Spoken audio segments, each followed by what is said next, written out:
Sir ವಾಸ್ತವ ಅಂತ ಏನಿಲ್ಲ. ನನಗೆ 30ನೇ ತಾರೀಕೆ ರಮ್ಯಾನವರು ನನಗೆ ಫೋನ್ ಮಾಡ್ತಾರೆ. ಸ್ವಲ್ಪ ನಾನು ಒಂದು 7-8 ಲಕ್ಷ ದುಡ್ಡು ಇಸ್ಕೊಟ್ಟಿದ್ದೀವಿ ಬೇರೆಯವ್ರ ಕಡೆಯಿಂದ. ಚೀಟಿ ಹಾಕೊಂಡಿದ್ಲು, ಅವಳು ಚೀಟಿ ಹಾಕಿದ್ಲು. ನನ್ನ ಹತ್ರ ದುಡ್ಡಿಲ್ಲ ಅಂತ ನಾವು 5 ಲಕ್ಷ ರೂಪಾಯಿ ಚೀಟಿ ಎತ್ಕೊಡಿ ಅಂತ ಹೇಳಿದ್ಲು. ನಾನು ಫಸ್ಟ್ನೇ ಚೀಟಿ ಎತ್ಕೊಡೋಕ್ಕಾಗಲ್ಲ, ಅವ್ರು ಕೊಡಲ್ಲ ಫಸ್ಟ್ನೇ ಚೀಟಿ ಅಂತ, 5-6 ತಿಂಗಳು ಬಿಟ್ಟು ಕೊಡ್ತಾರ ಅಂತ ನಾನು ಹೇಳಿದ್ದೆ. ಅವ್ರಿಗೆ ಚೀಟಿ ಎತ್ಕೊಂಡು ನಾನು ಮಾತಾಡಬೇಕು ಬನ್ನಿ ಅಂದ್ಬಿಟ್ಟು ಅರವಿಂದ್ ನಗರ ಒಂದು ಮನೆ ಮಾಡಿರ್ತಾಳೆ, ಅಲ್ಲಿಗೆ ನನ್ನನ್ನು ಕರ್ಸ್ಕೊತಾಳೆ. ನಾನು ಹೋಗಲ್ಲ ಅಲ್ಲಿಗೆ. ಅವಳೇ ನಮ್ಮ ಮನೆಗೆ ಬಂದು ನನ್ನ ಖುದ್ದು ಅಂಗಡಿಯಲ್ಲೇ ಕರ್ಕೊಂಡು ಹೋಗ್ತಾಳೆ. ಕರ್ಕೊಂಡು ಹೋಗಿರೋದ್ರಿಂದ ಅಲ್ಲಿ ನನ್ನನ್ನು ಮಾತಾಡ್ತಾಳೆ. ಈ ಥರ ನನಗೆ ದುಡ್ಡು ಕಾಸು ವಿಷಯದಲ್ಲಿ ನನಗೆ ತೊಂದರೆ ಕೊಡ್ತಿದ್ರಿ, ನೀವು ತೊಂದರೆ ಕೊಡ್ತೀರಾ, ನಂಗೆ ತೊಂದರೆ ಕೊಡಬೇಡಿ, ನಂಗೆ ತೊಂದರೆ ಕೊಡಬೇಡಿ ಅಂತ ಹೇಳ್ತಾರೆ. ಆಯಿತು ಅಮ್ಮ, ನೀವು ಯಾವತ್ತು ಕೊಡ್ತೀವಿ ಹೇಳ್ಬೇಕು, ನಾನು ಚೀಟಿ ಕಟ್ಟಬೇಕು, ನಾನು ಒತ್ತಡ ತುಂಬ ಸಿಕ್ಕಾಕೊಬಿಟ್ಟಿದ್ದೀನಿ, ಚೀಟಿ ಎತ್ಕೊಟ್ಟಿದ್ದೀನಿ, ಕೊಡಬೇಕು ಅಂತ ಹೇಳಿದಾಗ ಅವರು ಆಲ್ರೆಡಿ ಒಂದು ಟೀಮು ರೆಡಿ ಮಾಡ್ತಾಳೆ. ರಾಮು, ಮಂಜುಳಾ, ಈ ಥರವರು ಕುವೆಂಪು ನಗರ ಸೈಬರ್ ಪೊಲೀಸು ಅಂತ ಹೇಳ್ತಾರೆ. ಮಂಜುಳಾ ಅನ್ನೋರು, ನಾನು CBI ಅಧಿಕಾರಿ, ನಾನು IT ರಿಟರ್ನ್ಸು, ನಿನ್ನ ಮೇಲೆ ನಿನಗೆ ಹಲವಾರು IT ರಿಟರ್ನ್ಸ್ ಎಲ್ಲ ನೀನು ಚೆಕ್ ಮಾಡಬೇಕು ನಾನು ಅಂದ್ಬಿಟ್ಟು ಬಸ್ ತಕ್ಷಣ ಮನೆಗೆಲ್ಲ ಲಾಕ್ ಮಾಡ್ಕೊತಾರೆ. ಲಾಕ್ ಮಾಡ್ಕೊಂಡು ನನಗೆ ಗೊತ್ತಿಲ್ಲ ಬರ್ದಂಗೆ ಹೋಗ್ಬಿಟ್ಟು ಹಿಂದಗಡೆ ನನ್ನ ಹೆಂಡ್ತಿಗೆ ಫೋನ್ ಮಾಡಿ ನನ್ನ ಹೆಂಡ್ತಿನ ಕರ್ಸ್ಕೊಂಡು ನನ್ನ ಮಕ್ಕಳನ್ನ ಕರ್ಸ್ಕೊಂಡು ಒಂದು ರೂಮ್ಗೆ ನನ್ನ ಕೂಡಕೊಂಡು ಅವ್ರನ್ನ ನನ್ನನ್ನು ವಿಡಿಯೋ ಮಾಡ್ಕೊತಾರೆ. ಅವ್ರನ್ನ ಫಸ್ಟ್ ನಮ್ಮ ಫೋನ್ ಕಿತ್ಕೊಂಡು ನನ್ನ ಹೆಂಡ್ತಿ ಕೀನ ಫಸ್ಟ್ ಕಿತ್ಕೊಂಡು ರಮ್ಯಾ ಕೈಲಿ ಕೊಡ್ತಾರೆ ಕೀ.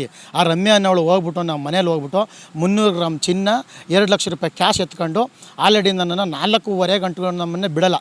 ನನ್ನ ಹೆಂಡ್ತಿನ ನನ್ನ ಮಕ್ಕಳನ್ನ ಮೆರವಣಿಗೆ ಮಾಡ್ಕೊಂಡು ಹೋಗ್ತೀನಿ, ನಿಮಗೆ ಕೊಲೆ ಮಾಡ್ತೀನಿ, ನೀನು ಎಲ್ಲಾರ ಮಾಧ್ಯಮವ್ರಿಗೆ ಅಲ್ಲಿ ಒಂದು ಕಂಪ್ಲೇಂಟ್ ಕೊಟ್ಟರೆ, ಸ್ಟೇಷನ್ಗೆ ಒಂದು ಕಂಪ್ಲೇಂಟ್ ಕೊಟ್ಟರೆ ನಿನ್ನ ಇಲ್ಬಾರ್ದಂಗೆ ಮಾಡ್ತೀನಿ, ಒಂದು ಹೆಣ್ಣು ಮನಸ್ಸು ಬಿಟ್ರೆ ಏನು ಬೇಕಾದ್ರೂ ಮಾಡ್ತಾಳೆ, ಇದೇ ಸಾಕ್ಷಿ ಅಂತ ಮಂಜುಳವರು ಎದುರಿಸ್ತಾರೆ ನನ್ನ. ಅದೇ ನನ್ನನ್ನು ಕಾರಲ್ಲಿ ಕುಣಿಸ್ಕೊಂಡು ನನ್ನ ಮಗನ್ನ ಕರ್ಕೊಬರ್ತಾರೆ. ನನ್ನನ್ನು ಕರ್ಕೊಂಡು ಹೋಗ್ತಾರೆ. ನೀನು ತಪ್ಪಿಸ್ಕತ್ಯಾ, ನೀನು ಬಾ, ನಿನ್ನ ಮನೆ ನೀನು ಬಂದರೆ ಮಗ ಅಂತಾನೆ.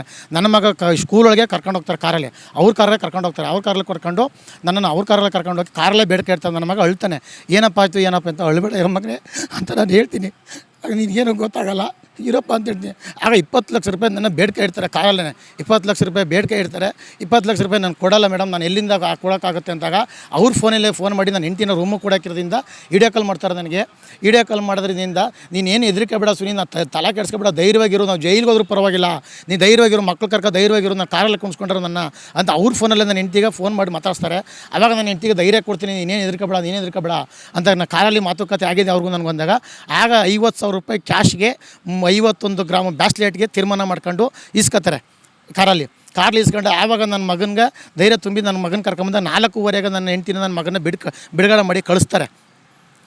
ಕಳಿಸಿದಾಗ ಮತ್ತೆ ಅದೇ ಸಂಜೆಗೆ ನನ್ನನ್ನು ಕರೆಸ್ತಾರೆ. ಕರೆಸ್ಬಿಟ್ಟು ನೀನು ಚಿನ್ನ ಎತ್ಕೊಂಡಿರೋದ್ರಲ್ಲಿ ನೀನಾರು ಮಾಡಿದ್ರು, ನೀನು ಕಂಪ್ಲೇಂಟ್ ಕೊಡೋದಲ್ಲಿ ಮಾಡಿದ್ರು, ಮಾಧ್ಯಮ ತನಕ ಹೋಗೋದೇ ಅಲ್ಲಿ ಅಂತಂದರೆ ನಿನ್ನನ್ನು ಏನು ಮಾಡಬೇಕು ನನಗೆ ಗೊತ್ತಿದೆ, ನೀನು ಬ್ಲ್ಯಾಕ್ ಮೇಲ್ ಮಾಡೋದು ನಂಗೆ ಗೊತ್ತಿದೆ, ನನಗೆ ನಿಂದು ಅತಿಯಾಗಿದೆ ನಿಂದು ಅಂತ ನನಗೆ ಕೊಲೆ ಬೆದರಿಕೆ ಕರೆ ಮಾಡ್ತಾರೆ. ಆವಾಗ ನನ್ನ ಮಂಜುಳಾ, ರಾಮು, ರಮ್ಯಾ ಅವರು ಕೊಲೆ ಬೆದರಿಕೆ ಕರೆ ಆಗ್ತಾರೆ.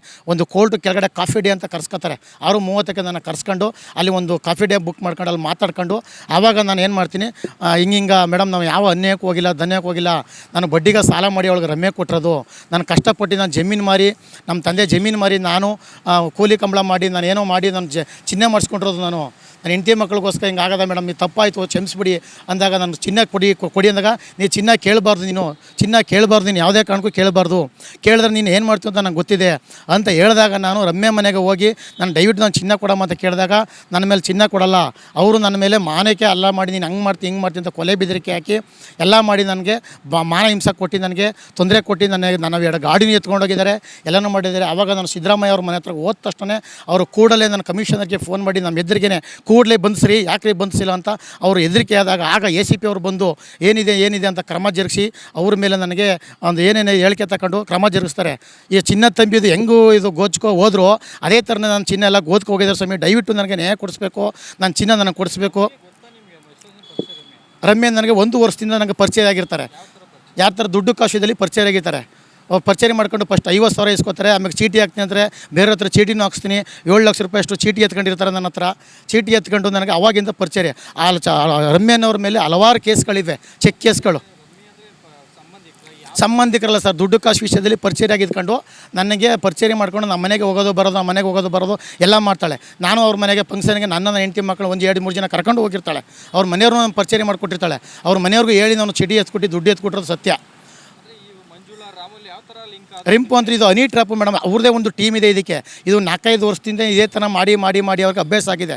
ಇದು ರಮ್ಯನವ್ರನ್ನ ಇವ್ರು ಇಟ್ಕೊಂಡು ಇವರು ಎಲ್ಲೆಲ್ಲಿ ಯಾರ್ಯಾರು ಹೆಂಗೆ ಮಾಡ್ತಾರೆ, ಯಾರ್ಯಾರು ಬಡವರು ಇದ್ದಾರೆ, ಯಾರ್ಯಾರು ಇದ್ದಾರೆ ಅವರೆಲ್ಲ ಟೀಮು ಬಂದು ಇದು ಮಾಡಿ ಇದೇ ಕೆಲಸ ಅವ್ರಿಗೆ ಎದುರಿಸೋದು, ಬೆದರಿಸೋದು, ದುಡ್ಡು ಕಾಸು ಇಸ್ಕೊಳ್ಳೋದು, ಯಾರು ರಕ್ಷಣೆ ಇದ್ದಾರೆ, ಯಾರಿಲ್ಲ, ಯಾರ ಮನೇಲಿಲ್ಲ, CC ಫುಟೇಜ್ ಎಲ್ಲಿಲ್ಲ ಅಂತ ಬಂದು ನೋಡ್ಕೊಂಡು ನಮ್ಮ ಮನೆಗೆ ಬಂದು ಹೋಗಿ 1 ತಿಂಗಳು ನಮ್ಮ ಮನೇಲೇ ಉಳ್ಕೊಂಡಿರ್ತಾಳೆ ರಮ್ಯನವಳು.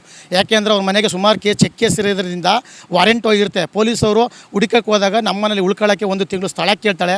ಆಗ ಅವ್ರ ಮನೆಯವರು ಫೋನ್ ಮಾಡಿ ಹೇಳ್ತಾರೆ, ನಾನು ಟ್ರೈನಿಂಗ್ ಹೋಗ್ತೀನಿ, 1 ತಿಂಗಳು ನಿಮ್ಮಲ್ಲೇ ಇರಲಿ ಅಂದ್ಬಿಟ್ಟು ನಮ್ಮಲ್ಲೇ ಇರಿಸ್ಕೊಂಡು ನಮ್ಮ ಒಡವೆ ಮಡಗೋದು, ದುಡ್ಡು ಮಡಗೋದು, ಕಾಸು ಮಡಗೋದು, ಟೇಬಲ್ ಬಿಚ್ ಮಡಗೋದು ಎಲ್ಲ ನೋಡ್ಕೊಂಡಿರ್ತಾಳೆ ರಮ್ಯನವಳು. ನೋಡ್ಕೊಂಡು ಹೋಗಿ ರಾಮೋಹನ್ ಅವ್ರಿಗೆ ತಿಳಿಸಿ ರಾಮೋಹನ್ ಅವರು ಒಂದನ್ನು ಟೀಮು ರೆಡಿ ಮಾಡ್ತಾಳೆ. ಇಂದಿನ ದಿನನೇ ಬಂದು ಅವರು ಏನು ಮಾಡ್ತಾರೆ, CC ಕ್ಯಾಮ್ರಾ ಎಲ್ಲಿದೆ, ಎಲ್ಲಿದ್ದಾರ, ಇವು ಎಲ್ಲೆಲ್ಲಿ ಹೋಗ್ತಾರೆ, ಎಲ್ಲೆಲ್ಲಿ ಬರ್ತಾರೆ ಅಂತ ನೋಡ್ಕೊಂಡು ನಮ್ಮನ್ನು ನನ್ನ ಹೆಂಡತಿ ಮಕ್ಕಳನ್ನ ಕೂಡಾಕಿ ನನ್ನ ಹೆಂಡತಿ ಕೈ ಕೀ ಕಿತ್ಕೊಂಡು ಇವರು ನಮ್ಮನೆಗೆ ಬಂದು 300 ಗ್ರಾಮ್ ಚಿನ್ನ, 2 ಲಕ್ಷ ರೂಪಾಯಿ ಕ್ಯಾಶು ಎತ್ಕೊಂಡು ಹೋಗಿರ್ತಾರೆ ರಮ್ಯನವರು. ಸರ್, ನಮಗೆ ನ್ಯಾಯ ದೊರಕಿಸ್ಕೊಡ್ಬೇಕು. ಕಮಿಷನರ್ಗೆ ಮನವಿ ಮಾಡೋದಿಷ್ಟೇ, ಇವ್ರನ್ನ ಗಡೀಪಾರು ಮಾಡಬೇಕು, ಇವರ ರೌಡಿ ಶೀಟಿ ಸೇರಬೇಕು. ಆಲ್ರೆಡಿ ಸರ್ಕಾರಿ ಅಧಿಕಾರಿನ ಒಬ್ಬ ವಿಜಯನಗರದಲ್ಲಿ ಒಂದನ್ನು ಬೆದರಿಸಿ ಅವ್ರನ್ನ ಬ್ಲ್ಯಾಕ್ ಮೇಲ್ ಮಾಡಿ ಅವರ ರಾಮೋಹನ್ ಅವರು ಜೈಲಿಗೆ ಹೋಗಿದ್ದು ಬಂದವ್ರೆ. ಸರ್ಕಾರಿ ಅಧಿಕಾರಿನೇ ಹಿಂಗೆ ಮಾಡವ್ರೆ. ಹಲವಾರು ಜನಗಳು ನಾವು ಈಚೆ ಬಂದ ಮೇಲೆ ನಮ್ಮದು ಏನೂ ತಪ್ಪಿಲ್ಲ, ನಾವು ಈಚೆ ಬಂದ ಮೇಲೆ ಇನ್ನೂ ಬರ್ತೀನಿ ಅಂತ ಸುಮಾರು ಜನ ಹೇಳಿದ್ದಾರೆ. ನಾವು ನಿಮ್ಮ ಬೆನ್ನಿಂದ ಇರ್ತೀವಿ, ನೀವು ನಿಮ್ಮಿಂದ ನಾವು ಬರ್ತೀವಿ ಅಂತ ನಾವು ರಕ್ಷಣೆ ಕೊಡ್ತಾರೆ. ಸುಮಾರು ರಕ್ಷಣಾ ವೇದಿಕೆಯವರು ಎಲ್ಲ ಸಂಘಟನೆಗಳು ನಮ್ಮ ಮುಂದೆ ಬರ್ತೀವಿ ಅಂದ್ಬಿಟ್ಟು ನಾವು ನಮ್ಗೆ ಅನ್ಯಾಯ ಆಗಿದೆ ಅಣ್ಣ, ನಾವು ಸಾಲ್ವ್ ಮಾಡ್ಕೊತೀವಿ, ನೀವೇನು ಬರಬೇಡಿ ಅಂತ ನಾನು ಅವ್ರನ್ನ ಮನವಿ ಮಾಡ್ಕೊಂಡೆ. ಇಲ್ಲ ನಾವು ಬರ್ತೀವಿ ಅಂತ ಸುಮಾರು ಬೆಂಬಲ ಕೊಡೋಕೆ ನಂಗೆ ರೆಡಿ ಇದ್ದಾರೆ ಸುಮಾರು ಜನ. ಅಣ್ಣ ನನಗೇನು ಬೇಡಿ, ಸಣ್ಣ ಪುಟ್ಟದನ್ನು ಕೂಲಿ ಕಂಬಳ ಮಾಡ್ಕೊಂಡು ಹಾಲಿನ ಡೈರಿ ಇಟ್ಕೊಂಡು ವ್ಯಾಪಾರ ಮಾಡ್ತಿದ್ದವನು ನಾನು. ಈ ಥರ ನಂಗೆ ತೊಂದರೆ ಮೇಲೆ ತೊಂದರೆ ರಾಮು, ಮಂಜುಳಾ ಅನ್ನೋರು ನನಗೆ ಭಾಳ ಕರೆ ಮಾಡಿ ಕೊಲೆ ಬೆದರಿಕೆ ಹಾಕಿರ್ತಾರೆ. ಟೇಷನ್ಲು ಕೂಡ ನನಗೆ ಕೊಲೆ ಬೆದರಿಕೆ ಹಾಕಿದ್ದಾರೆ. ನೀನು ಯಾವುದೇ ಕಾರಣಕ್ಕೂ ಟೇಷನ್ ಕಂಪ್ಲೇಂಟ್ ಕೊಡಬೇಡ, ನೀನು ಈಚೆ ಬಂದು ನಾನು ಕರೆಸಿ ನೀನು ಚಿಹ್ನೆಯಿಂದ ರಿಕ್ವೈರಿ ಮಾಡ್ಕೊಡ್ತೀನಿ ಅಂತ ಹೇಳ್ತಾರೆ. ಕಂಪ್ಲೇಂಟ್ ಕೊಟ್ಟ ಆದಮೇಲೆ ಆಮೇಲೆ ನೀನು ಯಾರು ಅಂತ ನನಗೆ ಕೊಲೆ ಬೆದರಿಕೆ ಹಾಕ್ತಾರೆ. ನೀನು ಎಲ್ಲಿ ಬತ್ತೀಯೋ, ನಿನ್ನ ಮಕ್ಕಳು ಎಲ್ಲಿ ಬತ್ತೀಯೋ ನಂಗೆ ಗೊತ್ತಿದೆ ಅಂತ ಹೇಳ್ತಾರೆ.